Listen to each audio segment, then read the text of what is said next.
Hey everybody, welcome back to Whiskey Book. Today is exciting. We are in our last semifinal for the what 5 could you take if you could only take 5 whiskeys on the Fellowship of the Ring journey. And so far we've had a pretty good lineup, but this one I think is gonna take all. So stay tuned, find out which ones are in here and which ones advance.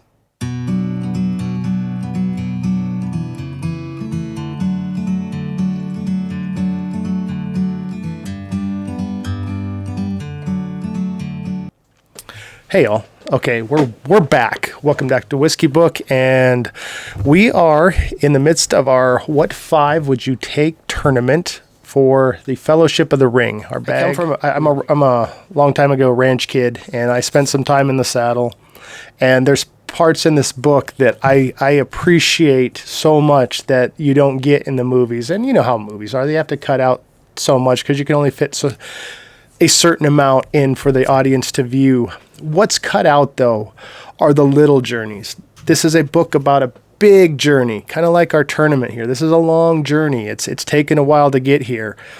And this journey deals with what does an army go through just to get from here to there.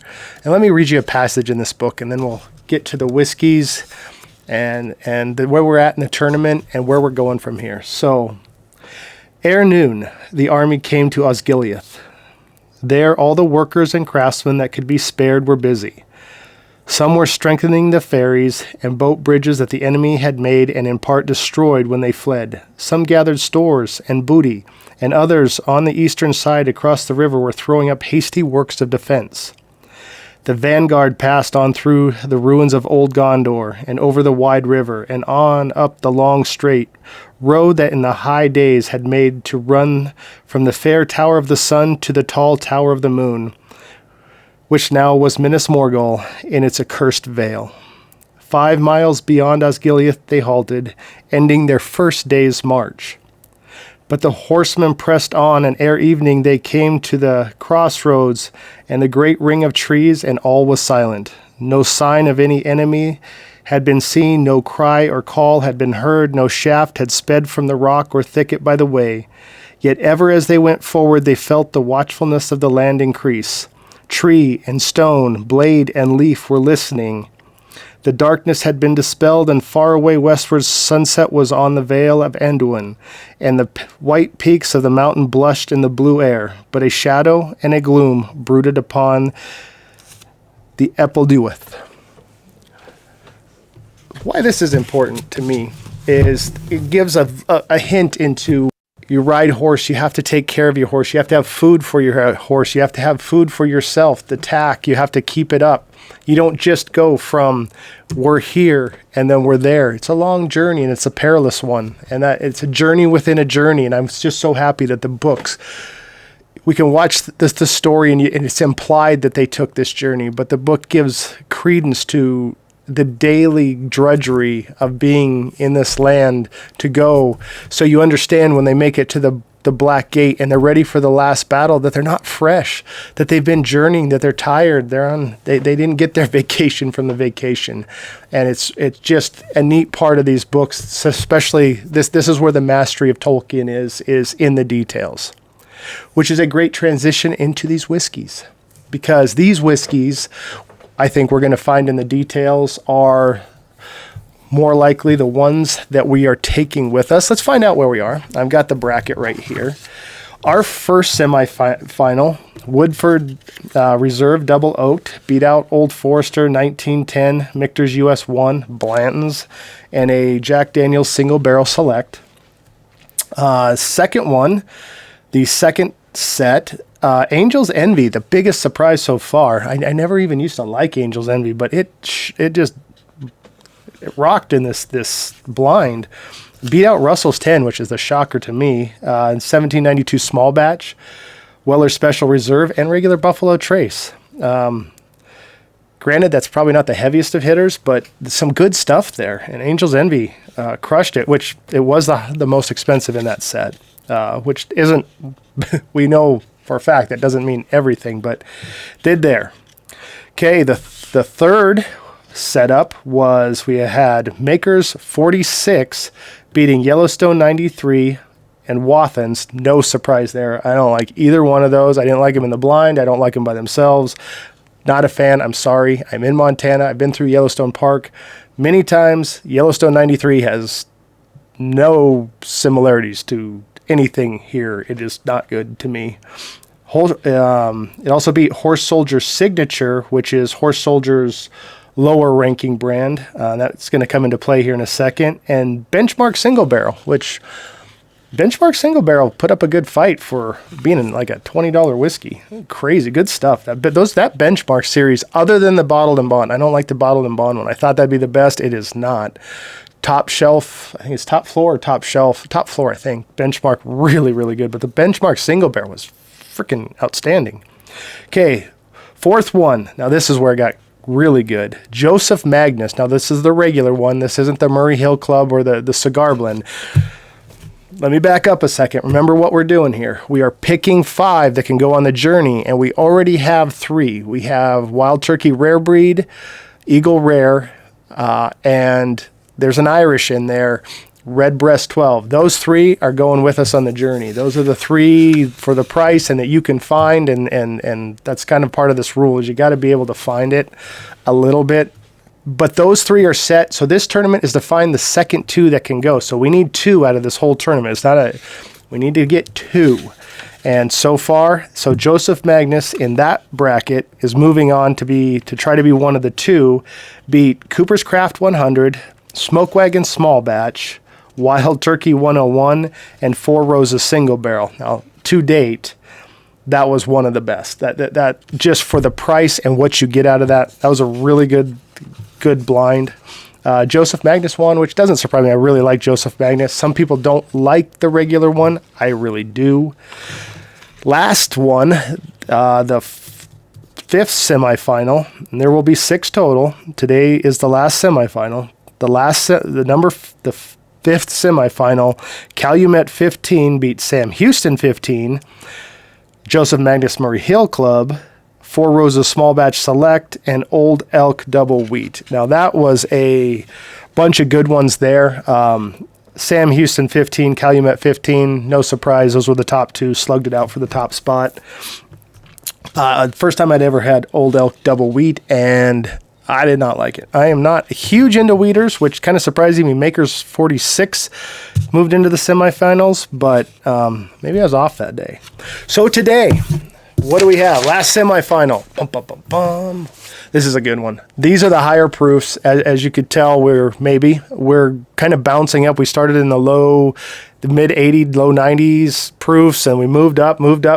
Last time was around 110. This one's going to be about 115. We're starting out with a good one. We have Smoke Wagon, uncut, unfiltered. This is my second bottle of this, although I haven't had any in a long time. First bottle was super good. It was, to me, like a Blanton's Plus. Had a lot of Buffalo Trace notes, but with a little more spice, and really liked it. I'm not a huge fan of the Smoke Wagon Small Batch, but the uncut, unfiltered, boom, hitter. Second, we have the Smoke Wagon. That one is out of Nevada H&C Distillery in Nevada, 115.78 proof. They like to put weird proofs on their bottle.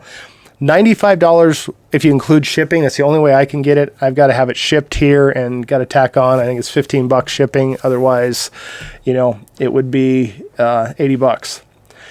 MGP Juice, or Ross and Squibb, I think is what it's called now. And it's just awesome. And just look at the bottle again. I mean, it's the coolest bottle ever. Now, small batch, I think the bottle's actually a little better. The cross pistols and the little coin on the bottle is copper or gold or something, and looks better. But that one is, said $95. And next one on the list, the uncut unfiltered is the most expensive. The cheapest I have, Old Granddad 114. One, it fits the 115 proofish. 2, it's about $30 in my area. I think I've heard it might be coming allocated soon, which stinks because I used to be able to get it no problem. A lot of people I see whiskey tubers everywhere really dig this stuff. For me, it's a little spicy, a little hot, not usually my flavor profile, but I can see where it comes from. So that's a Jim Beam product, about $30, high rye mash bill. Pretty interesting. We'll see how it does. Third one in the lineup, we're going back to Horse Soldier. Why? Because I love the story so much. I had a whole video on that. The Green Berets started Freedom Distilling. They do a rum there. This whiskey is distilled between Florida and Ohio in a couple different distilleries, but it still has a Horse Soldier label, 12 strong. Again, go back. Maybe I can put that somewhere. Watch maybe I'll put it at the end of this video. That video talks about, the Green Berets and when they first went into Afghanistan, and that's what the Horse Soldier's all about. And kind of theme of this book, where we're at in this book, the riding the horses really fits into what we're doing today. That's about $72 in my area. It's the highest proof we've got today at 121.1. It is barrel strength. I was going to try to do 120 plus proof one, but by then we're getting to things that I just can't find or too expensive or yeah. This is the tops. This is where we're going. Fourth is we got another wheater and another Maker's Mark. This is Maker's Mark Cask Strength, 112 proof. Wheated bourbon, like I said. Maker's 46 already made it into the finals, so we'll see if this one makes it or not. Kind of fits in here. It's $50-ish in my area and distilled by Maker's Mark. And last, certainly not least, this is the one, this one and its brother are what got me and so many other people into bourbon. Old Forester, 1920. Brown-Forman Distillery, part of the Whiskey Row lineup with 1910, 1897, and I can't remember the other one, 17. This is the Prohibition style one. The Old Forester 1920 is my favorite of the bunch. While 1910 got me into it, my palate's moved away from that uber super sweet, just maple syrup, goober candy, just crazy flavors, which I say that, but in Woodford Reserve Double Oak got into the finals, which is even more fudgy and flavorful. But 1920 I absolutely love, but I haven't had it in a long time, so it's going to be very interesting to see how it does in this. 115 proof, it's right at $70 in my area. It says 69, but it's like 69.90. It is it's getting up there, which is too bad. Used to be low 60s and everything's creeping up, but anyway, it's still a good one to have. All right. Let's find out who gets to go into the finals. First one is we have A in the first spot. And these are going to be proofy. I can promise you I'm probably going to say baking spice a lot. I'm going to say proofy. I'm going to say maybe some cinnamon, maybe some singed nose hairs. We'll find out. And I do this for you. 5 high proof.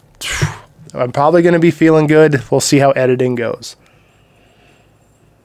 And why I say that is because I am getting just a bucket load of cinnamon right off on the nose. Just absolutely hits me in the face with cinnamon with an undertone of sweet caramel, vanilla, and just a little bit of, there's a funk. I call it a funk. I don't know if it's malt. I don't know if it's wheat. When something is younger, there's a dusty, musty, I love that, dusty, musty smell you get. And I'm getting a touch of that on the nose. All right, let's go to B. B would be a number 2. All right, already I like B better on the nose. I can get there's almost a candy cane sweetness to it. A touch of floral, candy cane, sweet, still getting the spike.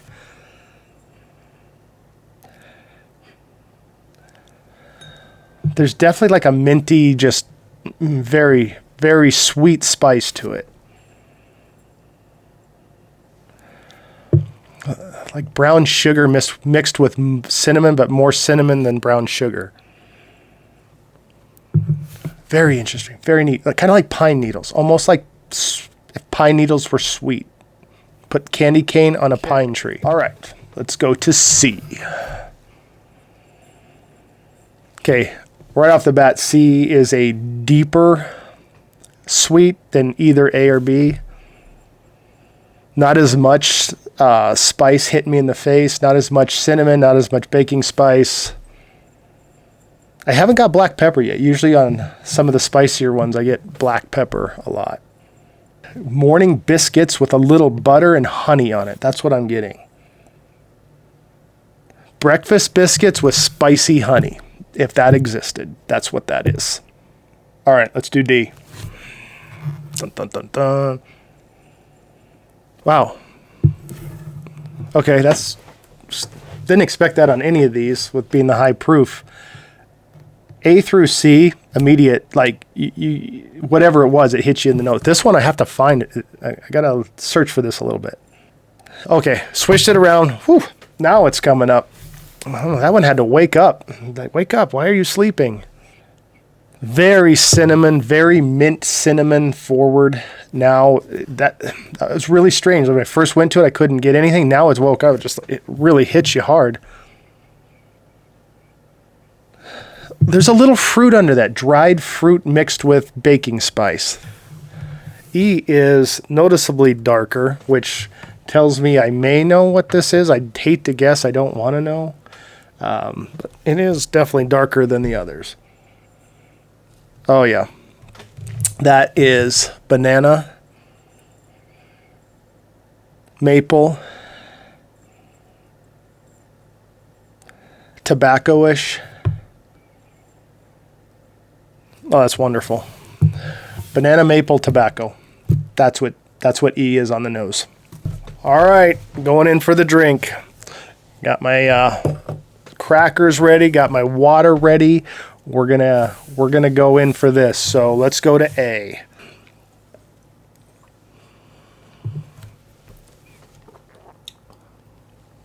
Oh, whoo. Okay.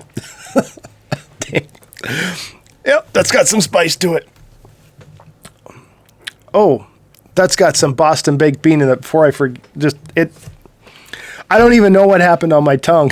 Just first bourbon of the day. This was a spice bomb, but I got Boston baked bean on the back of the throat, which is really good. And I am definitely getting a Kentucky hug. Wow. Usually the proof doesn't hit me like that. That was fun. That was actually kind of fun. I got to take another one. Might need some Tums. But the nose, remember an A, I got a little young smell to it.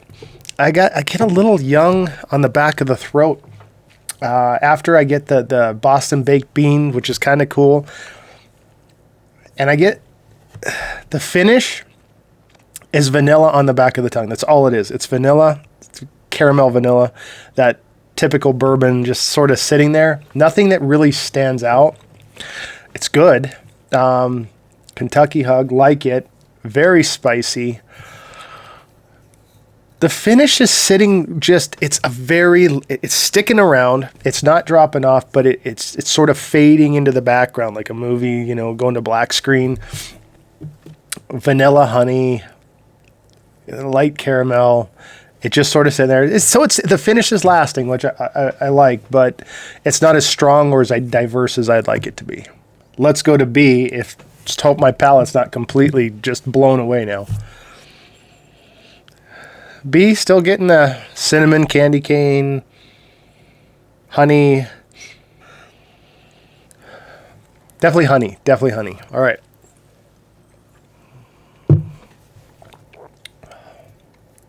Oh, wow. That's red berry fruit juice. Whoa, a little bit of grape juice maybe? Not grapefruit juice, like grape soda? That was interesting. That was a lot of, usually you get red berry more in the nose. That was, and not cola. Sometimes if I get red, it's a cherry cola. That was just pure berry. Let me try that again. Very sweet.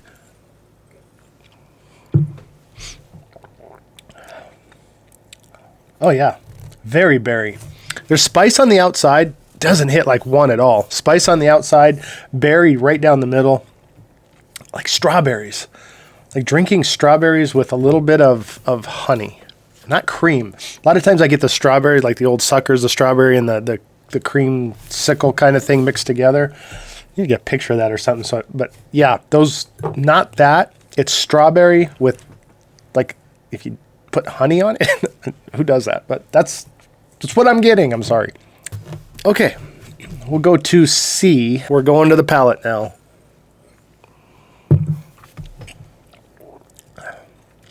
Okay, that is very, very vanilla, caramel, a little bit of berry. That's bourbon right there. That's what that is. It's a hot bourbon. It's bourbon with a little bit of fire on it. Like you threw a fireball into, I don't know, Bullet or Elijah Craig or something, and you're very bourbon, just quintessential flavors, and you spiced it up a little bit. That's what that is. Back to D. On the nose. Oh, the nose. Oh, the nose. I got just slam me with vanilla. The first time I went, I got dried fruit. Okay, there's that dried fruit I got on the nose the first time. Yeah. That vanilla that was just slamming me in the face is like, instead of vanilla, I'm getting marshmallow. And I mean marshmallow and almost texture too. Outside of the tongue, I get the spice down the middle of the tongue, but outside on my cheeks and right here and the inside of the mouth, obviously. It's a fluffy, it's hard to describe a fluffy flavor, but it is fluffy and it is good. Wow, that's really, really, really good. That's like eating a s'mores, light on the chocolate, little bit of graham cracker, but mostly the marshmallow. D, the finish is so far just whooping the holy living snot out of everybody else. It's that marshmallow, fluffy, vanilla, light. It's just sitting there. Like, it is like having a s'mores. There's a little bit of chocolate in the middle, and this is bitter dark chocolate. Like, you went into s'mores, and it's not it's dark chocolate, and you're getting that little bit of bitter down the middle of the tongue. Right on, as you go to the outside of the tongue, you're getting more of the graham cracker, and on the edges of the mouth, it is just marshmallow. And it's not too toasted. I like toasted marshmallow. This isn't burnt. This is light marshmallow. But it just keeps sitting there and keeps going and going and going. This is really, really good. Very, very well done on D. I think I know what this is, and I've had a bottle that wasn't good. And I've had a bottle that was outstanding. This is chocolate vanilla with berry. There's a spice to it. Like, I don't know, like there's an exotic plant out there that you smell it for the first time and you don't know what the smell is, but it's there. That's kind of what that flavor is. It's exotic. It's a mix of berry and banana and dried fruit and spice, and it sort of just mixes into this really, really cool thing right on the top of the tongue that just sort of swirls there. Whereas the other one was marshmallows on the side. This one is sitting more in the center, just sort of like a hurricane in the mouth of flavors. There's some blackberry in there maybe. Just so good. Okay, this is going to be harder than I thought, which is a good thing. That's awesome, which means I'm going to have to do some back-to-back tasting and get back with you. Who didn't make the podium? Let's find out. Last place today for me. This is a shocker. I thought I knew who this was. Maker's Mark Cask Strength. Last place, really. Second to last place is A is Horse Soldier Reserve. Now, I love this story. I love everything about the Horse Soldier story, and I really like this whiskey. I have been noticing lately, I've got the lower brands too, that it's a little bit younger. I hate to say it, but I think the first ones that came out maybe weren't as young as these ones. Like they're I don't know. I don't know. I'm just noticing some younger flavors, some bitter flavors, it's still really good. Don't get me wrong. I would drink any of these, take any of these with me, but okay. Third place on the Stephen King side is B. B is, damn, Smoke Wagon, uncut, unfiltered. The next place is D, which is, yep, Old Granddad 114. What a shocker. That one was dried fruit, mixed berry spice. That was the marshmallow fluffy one. Unbelievable. I can't believe, like, this is $30. Like, what the heck? That, maybe needs to go. But that leaves number one as, and I knew it all along, Old Forester, 1920. I hope it didn't play into the, you know, like, and that I knew what it was. But there's some marshmallow in this too. When it came back to it, I went back and forth and back and forth. And this one, actually, I thought this one, B, was going to be marked, because I went back and got some toffee flavors out of this, some more caramel type flavors, usually the stuff you would associate with Maker's Mark. I'm shocked at Maker's Mark in last place. Wow, I really like that stuff. Okay, well, here you go, folks. The winner, 1920. Second place is Old Granddad 114. And you know what? If I took that with me, I wouldn't be any one of these. I wouldn't be sad with them. The shocker is Maker's not making the final, but hey, we got a Maker's 46 in the final, so they're going to represent. We have a 1920 in the final. Kind of makes me happy that we have a Brown Foreman in there, because that's what got me started in it. Uncut, unfiltered. The first bottle I had was super good. This one still really, really good, but I can't believe. Before you find this anywhere, grab this for $30. Holy crud. Anyway, thank you for watching Whiskey Book. Next one, we're in the finals. And in the finals, we have, let me put this down here, 1920. We have Double Oak, Woodford Reserve Double Oak versus Angel Envy versus Maker's 46 versus Joseph Magnus. The regular versus Calumet 15 versus 1920. 6 bottles. I better start on a Friday or something, because it's going to take me a bit. We'll see you next time. Thank you very much.